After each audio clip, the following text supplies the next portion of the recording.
Hello students, आज हम exam से रिलेटेड कुछ टिप्स के बारे में आपसे बात करेंगे जिनका हर एक विद्यार्थी को टिप्स का फॉलो करना चाहिए एग्जाम टाइम में।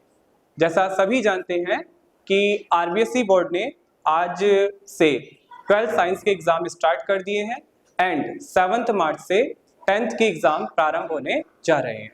हर एक विद्यार्थी को परीक्षा के दौरान कुछ बातों को ध्यान में रखना चाहिए जिससे वह अपनी परफॉर्मेंस को बेटर बना सकते हैं। तो चलिए बात करते हैं। फर्स्ट, टाइम टेबल का करें पालन।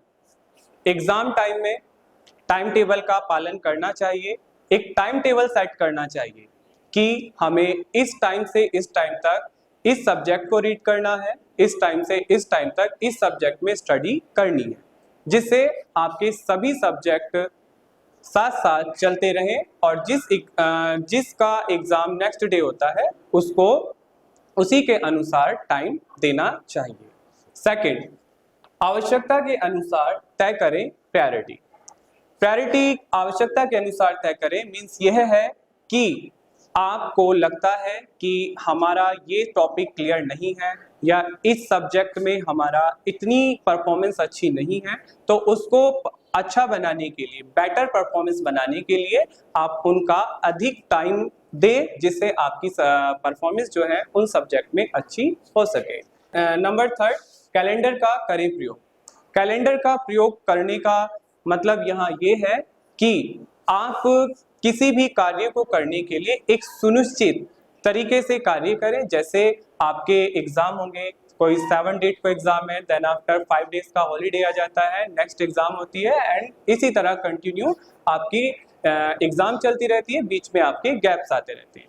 अब यहाँ पर स्टूडेंट्स क्या करते हैं कि जो टाइमिंग आपको दिया गया है बोर्ड के द्वारा उनका सही तरीके से यूटिलाइज नहीं करते हैं, तो उनका यूटिलाइज करें कि आपके 4 डेज हैं, 4 डेज का गैप है किसी भी एग्जाम में, तो आप उन 4 डेज को यूटिलाइज करें, एक टाइम टेबल उनमें सेट करें और उसके अनुसार आप उसमें स्टडी करें।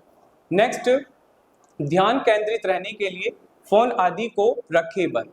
कभी कभी ऐसा होता है कि सभी स्टूडेंट्स, मोस्ट ऑफ सभी स्टूडेंट्स, हम भी ऐसे ही होते हैं कि हमारी एग्जाम हुई, सपोज आज एग्जाम है, आज एग्जाम हुई, हम एग्जाम देकर घर आए और घर आने के बाद हम क्या करते हैं, सोचते हैं कि 4 डेज का गैप है और उन 4 डेज के अंदर हम मोस्टली फोन चलाते रहते हैं या फिर ऐसे उपकरणों का यूज करते हैं जिनसे हमारा ध्यान केंद्रित नहीं रह पाता या ध्यान भटकता है। तो अपने ध्यान को ना भटकाएं, ऐसे उपकरणों का बिल्कुल उपयोग ना करें जिनसे आपका ध्यान भटकता है, ठीक है, या ध्यान केंद्रित नहीं रहता है। नेक्स्ट, ब्रेक लेकर करें पढ़ाई।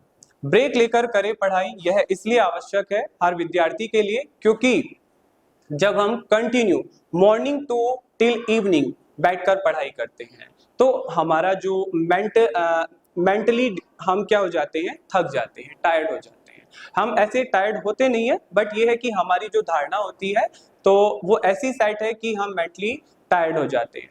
और इसका एक डिसएडवांटेज यह भी है कि अगर हम कोई भी कंटेंट या किसी भी सब्जेक्ट को मॉर्निंग टू टिल इवनिंग पढ़ते हैं तो क्या होता है कि हम चीजों को भूलने लगते हैं, तो और हमारा ध्यान भी केंद्रित नहीं रह पाता है। तो अपने ध्यान को केंद्रित करने के लिए हमें पढ़ाई के बीच में ब्रेक लेना चाहिए जिससे आपका माइंड भी फ्रेश रहे और आप स्टडी में ध्यान केंद्रित कर पाए।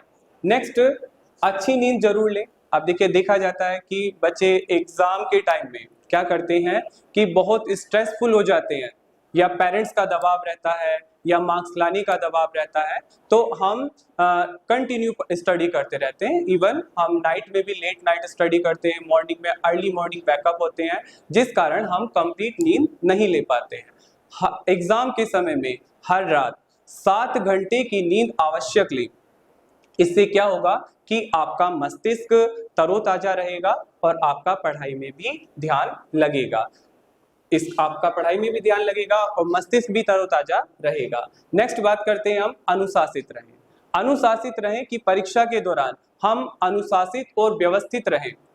अनुशासित और व्यवस्थित कि जो आपकी पुस्तकें हैं उनको साफ सुथरा और व्यवस्थित रखें, या आपकी जो स्टडी रूम है, स्टडी रूम में आपकी जो स्टडी टेबल है, स्टडी टेबल पर अपनी वह पुस्तक साथ लेकर बैठे कि जैसे आप किसी भी सब्जेक्ट की, सपोज आप साइंस में स्टडी कर रहे हैं तो साइंस का जो भी मटेरियल है आप साथ लेकर बैठे। जब आप टाइमली टेबल पर बैठते हैं और जो पुस्तकें आप रखते हैं वहां पर, तो उन पुस्तकों को, जो भी आपका साइंस मटेरियल है, जैसे आपका पेन, पेंसिल या फिर किसी डायग्राम को बनाने के लिए कोई इंस्ट्रूमेंट चाहिए, वो सभी आपके पास होना चाहिए। इससे क्या होगा कि आपका समय बचेगा और आप अपनी स्टडी को ध्यानपूर्वक कर पाएंगे, आपका ध्यान भी इससे नहीं भटकेगा।